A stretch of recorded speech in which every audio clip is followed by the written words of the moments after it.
Hello and welcome to our Hogue Metastatic Breast Cancer podcast, where we continue our theme for this month through Thich Nhat Hanh's book, No Mud, No Lotus, The Art of Transforming Suffering. And we're coming to the end of this book now, which has been a beautiful journey, and it's been a delight to be able to share all of this with you, each and every one of you in community. And chapter 7 focuses on the 5 mindfulness trainings. The 5 mindfulness trainings are guidelines for how to live our daily lives in a way that nourishes happiness and transforms ill-being. The 5 mindfulness trainings are also the kind of thinking and acting that have the power to heal. You can recite them daily or monthly, alone or with a group, to renew your intentions and as inspiration to practice. So I'll go through each of them now, and I really want you all to think about in the coming month, which is May, which also happens to be Mental Health Awareness Month, how you can adopt some of this philosophy and some of these lessons into your daily life. The first mindfulness training is reverence for life. Aware of the suffering caused by the destruction of life, I am committed to cultivating the insight of into being, compassion, and learning ways to protect the lives of people, animals, plants, and minerals. I am determined not to kill, not to let others kill, and not to support any act of killing in the world, in my thinking or in my way of life. Seeing that harmful actions arise from anger, fear, greed, and intolerance, which in turn come from dualistic and discriminative thinking. I will cultivate openness, non-discrimination, and non-attachment to views in order to transform violence, fanaticism, and dogmatism in myself and in the world. So Thich Nhat Hanh, to me, teaches us one of the most powerful lessons in that first mindfulness training, reverence for life. The second mindfulness training is true happiness. Aware of the suffering caused by exploitation, social injustice, stealing, and oppression, I am committed to practicing generosity in my thinking, speaking, and acting. I am determined not to steal and not to possess anything that should belong to others, and I will share my time, energy, and material resources with those who are in need. I will practice looking deeply to see that the happiness and suffering of others are not separate from my own happiness and suffering, that true happiness is not possible without understanding and compassion, and that running after wealth, fame, power, and sensual pleasures can bring much suffering and despair.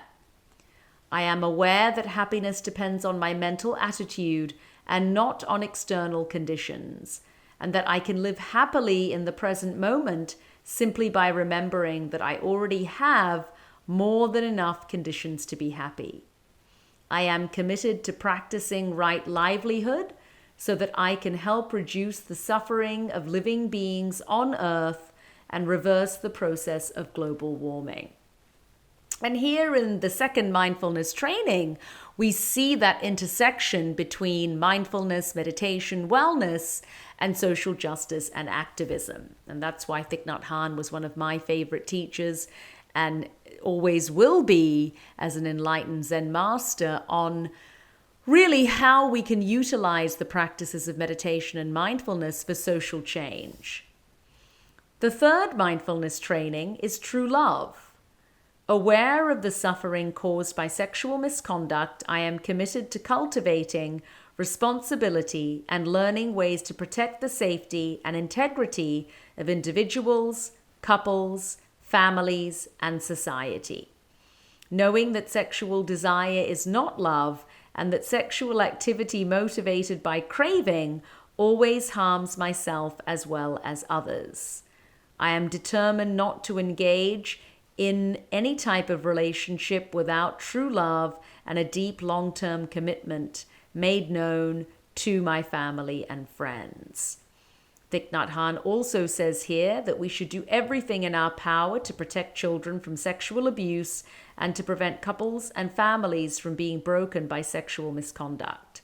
Seeing that body and mind are one, I am committed to learning appropriate ways to take care of my sexual energy and cultivating loving kindness, compassion, joy, and inclusiveness, which are the 4 basic elements of true love for my greater happiness and the greater happiness of others.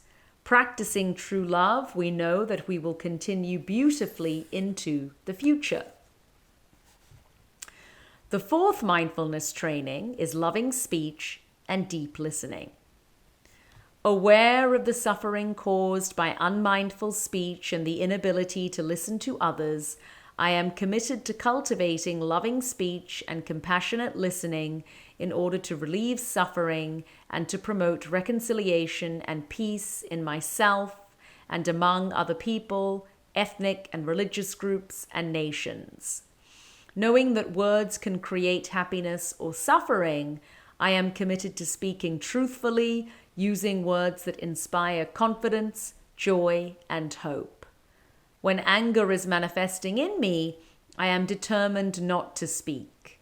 I will practice mindful breathing and walking in order to recognize and to look deeply into my anger. I know that the roots of anger can be found in my wrong perceptions and lack of understanding of the suffering in myself and in the other person. I will speak and listen in a way that can help myself and the other person to transform suffering and see the way out of difficult situations. I am determined not to spread news that I do not know to be certain and not to utter words that can cause division or discord. I will practice right diligence to nourish my capacity for understanding, love, joy, and inclusiveness, and gradually transform anger, violence, and fear that lie deep in my consciousness. And this teaching of Thich Nhat Hanh's is really pertinent and highly prevalent in the time that we are in, when we can see that so much misinformation and disinformation has killed people over the past few years, in particular with the pandemic, but also in general with stoking so much fear and division and hatred. The 5th mindfulness training is nourishment and healing. Aware of the suffering caused by unmindful consumption, I am committed to cultivating good health, both physical and mental, for myself, my family, and my society by practicing mindful eating, drinking, and consuming. I will practice looking deeply into how I consume the 4 kinds of nutriments, namely edible foods, sense impressions, volition, and consciousness. I am determined not to gamble or to use alcohol, drugs, or any other products that contain toxins, such as certain websites, electronic games, TV programs, films, magazines, books, and conversations. I will practice coming back to the present moment to be in touch with the refreshing, healing, and nourishing elements in me and around me, not letting regrets and sorrow drag me back into the past, nor letting anxieties, fear, or craving pull me out of the present moment. I am determined not to try to cover up loneliness, anxiety, or other suffering by losing myself in consumption. I will contemplate into being and consume in a way that preserves peace, joy, and well-being in my body and consciousness, and in the collective body and consciousness of my family, my society, and the earth. And these are wonderful trainings that we can adopt. Again, as much as resonates with each and every one of us into our own daily lives.